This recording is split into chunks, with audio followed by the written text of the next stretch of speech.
Hey folks, Steve here. How you doing? Not quite sure if this is an ongoing video or if this is its own thing, but today I'm in the pit. Show you the pit. There's the pit. And at its deepest point, probably about 5.5 feet, 5 feet, and then we have a mound here. Anyway, this is the pit. And I'm getting ready to put in a floor, or the joists for a floor. And so this morning I attended to the issue with our drain stack. Our drain stack had some very old cast iron and it was just cracked all to beat the band. So I went ahead and cut that out. I have a recommendation on Sawzall blades. Found some that cut cast iron and it wasn't butter, but they cut it. Very happy with it. I was worried about using a grinder. It was tight, and also I have a lot of very old wood around here, so sparks and wood, I was not really looking forward to that, so glad I found a Sawzall blade. With that being said, I'm just getting ready to screw this thing in. I've got a laser line going. I don't know if you can see that there. Got a laser line going so I know where level is all the way around. We will match our kitchen floor. That doorway there goes right into the brand new kitchen, and all that's addition. There you see the new wood there. That's all addition. We'll go right in there and that'll be pretty much flush. So these floors could be contiguous, although because it is really two separate foundations, I am going to go ahead and make sure that I have a transition anyway, a transition strip. Just if there's any movement, it won't affect the floor. So with that, I have that one ready to go. I have a little bit of tinkering to do on that one, a little bit of custom cutting, but we're all set. So let's get this thing screwed in.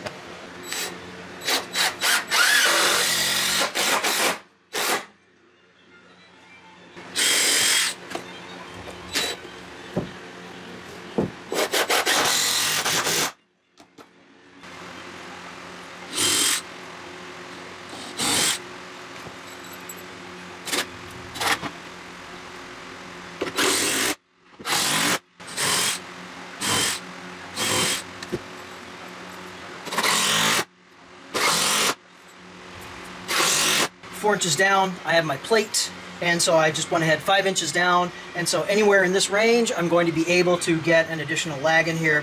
These lags, I was looking for the 4, they had 4.5, 4.5 is good enough. These would replace 3/8 lag screws.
Just got my room joists in, and I filmed some of it, so this may just be part of that video. But I realized as we were taking, we took some actual tape measurements, and then I grabbed laser tape. This is a Bosch Professional, and I also have a Bosch Blaze, $140 or so. This is about $100. And we were testing those out, comparing them to actual measurements with a tape measure, just to make sure that we trusted those. Now, I trusted mine, which is the Blaze, but I bought my wife the Professional because she does a lot of design stuff and she needs to take measurements for kitchen layout and all that. And so she didn't know if she trusted hers or not. So we were able to verify with both of ours with a tape all these measurements, and so I think it developed a trust. She developed a trust on that. But then what we found out was, as we laid against this rim joist and laid the back square, and then the laser shoots over to here, it is not, let me see if I can't do this. All right. If you can see that laser over there, that laser is, you know, you can see it moving. That's flat. That's with the back that is flat on the board of the device, and the laser itself then is off by, I would say, 1.5 inches. So it tells me my layout should shift 1.5 inches that way on that rim joist. But they were laid out. I mean, I know the layout is fine with them laying on the floor, pulling layout. You know, they're mirror images of each other. But I did not allow for this room to be a parallelogram. I'm going to try it. So I have this magic laser level here, this 360 degree with all 3 planes because of the way they've oriented their lasers.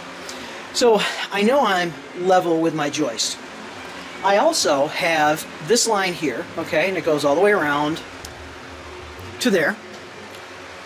And off of this rim joist,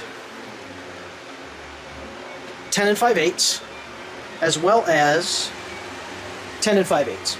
So that is now parallel with my rim joist. So I'm level with my rim joist, which is right now inconsequential. I am parallel with my rim joist. So therefore, this vertical line, which traces all the way over to there and comes down, that vertical line should then be perpendicular exactly to this. Therefore, if I take a measurement off of that wall to this line, and then over in this corner to that line, or, you know, in all 4 corners, that should give me an idea if I am a parallelogram and how far my layout is off. It's not a big deal, but it's just, I'm bothered by the math, and I didn't even think about that when I was laying stuff out. It hasn't hurt anything, because I'll just square up the joists. But something to think about, right? Something to think about. And I don't frame every day. So, you know, for me, it's, you know, when I jump back into the framing game, I got to think things through a little bit. And so some little detail like that, easy fix, but I don't think of it right off the bat. And is there a better way to pull layout in order to account for, maybe it's just wide in this corner, but this corner square with that. Although with this porch, I can't imagine anything is square with anything. So, because I saw the way it was built. Amazing it lasted 100 and some odd years, but wow, you know. Okay, well, I'm going to check this out.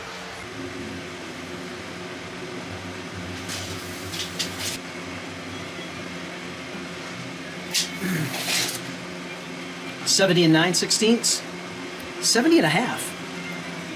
Interesting. So, checking out this side, 118 and an 1/8.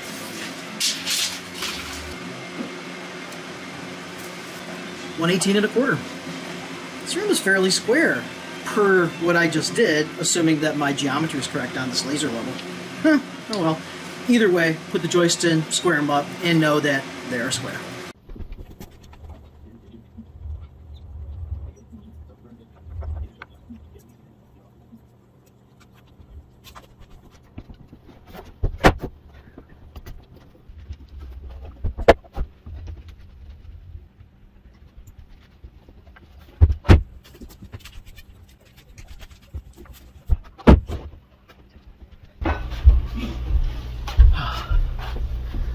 Persistence in a rainstorm. Yay. Love my lawn goods though. That's the floor, or the flooring system. Plywood for later.